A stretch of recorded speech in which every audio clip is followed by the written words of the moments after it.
Hello and welcome to this week's Beyond the Panel. This week we're carrying on with our spooky Halloween celebration. So this week I thought I would do some werewolves because even a man who is pure and says his prayers by night may become a wolf when the wolfsbane blooms and the autumn moon is full. But we're equal opportunity, so there's lady werewolves in here too. So my first one is Coyotes, which is a feminist werewolf tale about a border town that is plagued by werewolves that are kidnapping and killing women in the city of Lost Girls, and it follows the teenage Red, who is out to find her missing friend. And the werewolves in this are actually men from the town that have taken the pelts of these mystical wolves. And because the females see them as cowards, they call them coyotes instead of wolves. So this is a short run. It's only 2 volumes long, but it's a really interesting, scary, suspenseful, timely book, and the art in it is really neat. So it's got supernatural stuff, it's got mythological stuff, it's got surly kung fu grandmas, it's got everything. My next one is a really, really weird one. It is called SheWolf. This is also a short one. It's 2 volumes long. It's this like surreal fever dream of a girl that thinks she is bitten by a werewolf and goes to her friends for help, and they go through their own experiences with lycanthropy. And the first volume deals with the older sibling. The second volume deals with a younger sibling that just turned 16. And it's a little bit hard to follow because the art is surreal, and the story goes through like fever dreams, nightmares, flashbacks, but it's definitely an interesting ride. My next one is some historical fiction. It is Strangeways' Murder Moon. This one is a Western horror story that takes place in 1868, and it follows an ex-army officer that goes to this town of Silver Branch that is being plagued by this seemingly immortal and unkillable wolf. And he's tied to this town through some of his friends, and I believe a sister-in-law, maybe? No, an estranged sister. And he's got to try and get to the bottom of the murders and see about ridding the town of this mythical beast.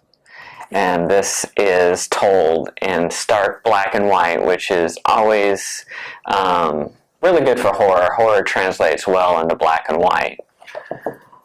And my next one is actually another historical fiction one by Brian Azzarello, who does a lot of like hard-boiled noir crime type stuff. He's also written a ton of things for DC, a ton of things for Batman.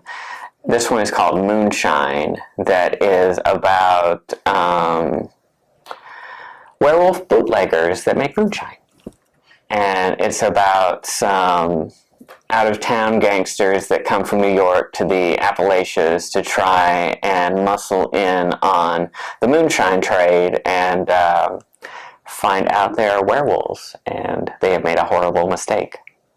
So it's definitely a fun gangster read. And my next one, a lot of people might be familiar with. It's by Patricia Briggs, who is famous for her Mercy Thompson novels. And she actually has a few that were adapted into graphic novels. This one is actually an exclusive that has just been released for graphic novels. So this is the only original one. And Mercy Thompson is a changer. She can shapeshift into a coyote. And the world she lives in is one populated by vampires, werewolves, gremlins, all that kind of stuff that's similar to ours, but full of spooky creatures. And this is one where a pack of werewolves that she knows comes across like a mass grave of dead children. And so she must get to the bottom of this mystery and the haunting that surrounds it. So it's definitely a creepy, atmospheric read. And so if you do like the Mercy Tompkins ones, but perhaps haven't read a graphic novel before, this would be a good jumping on point, either this one or some of the graphic adaptations. I know they adapted the first book that she was in, Moon Called, and that's broken up into 2 different volumes. And my next one is one of my favorite fantasy series, Fables by Bill Willingham and Mark Buckingham. And this series follows essentially everybody you're familiar with from fairy tales, like the Big Bad Wolf, Snow White, Rose Red. But it turns out that they live in like a different dimension. There are different fairy tale worlds. But the main crux of the original story is that there's this like despotic ruler that is going through all the different fairy tale worlds and subjugating them. So a lot of the fairy tale people that are able to escape flee to what they call the mundane world, which is the real world. And they sign this treaty, so even the so-called evil people like Bluebeard and things like that, all their past sins are forgiven under this treaty. And one of the main characters in it is the Big Bad Wolf, who goes by Bigby Wolf in this. He's the son of the North Wind, and he's essentially like a god of the wolves. I picked this specific volume because it has the graphic novel of Wolves of the Heartland that deals with Bigby trying to find a new location after the original Fabletown was destroyed, and happens upon a village populated completely by werewolves that aren't fairy tale werewolves, but have to do with him and his time as a soldier in World War II and experiments that the Germans did. But it's definitely a very neat series overall. And it's mainly fantasy. There are horror elements, and you get to see a whole bunch of different folk tales, fairy tales from different peoples. The ladies on this cover are actually the renegade librarians that are employees of Mr. Revise, who is sort of this evil magical person that runs a retirement home for fables that makes the mundane world forget about them, because a fable is only as powerful as the amount of belief that people have in them. So some fables are more powerful than others, like Bigby Wolf or Jack, which is the same Jack as Jack Be Nimble, Jack and the Beanstalk, Jack Frost. And my next one I touched on a few times, but this is My Favorite Thing is Monsters by Emil Ferris.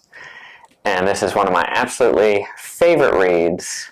And I mentioned this in our werewolf discussion because the main character in it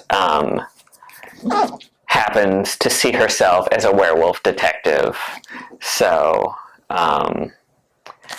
the main character in this is obsessed with anything horror magazines, horror movies, and she identifies as a werewolf because this puts forth an excellent point that sometimes people that look like monsters are the best people and the most caring people, and people that look like people can turn out to be horrible monsters.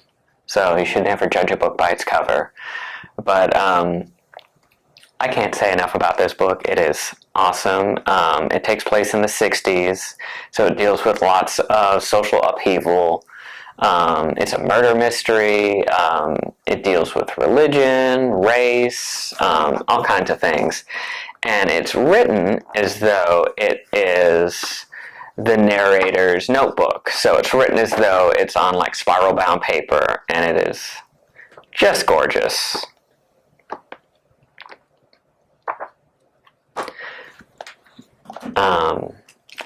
I will mention a lot of these are more on the mature end because werewolves like to get naked a lot, but much like the Incredible Hulk when he changes, because these are more mature inclined, sometimes they don't keep their pants on, so just an FYI. So I hope you've enjoyed this series. And as always, be sure to like and subscribe, leave a comment, and I will see you next time with another spooky incarnation.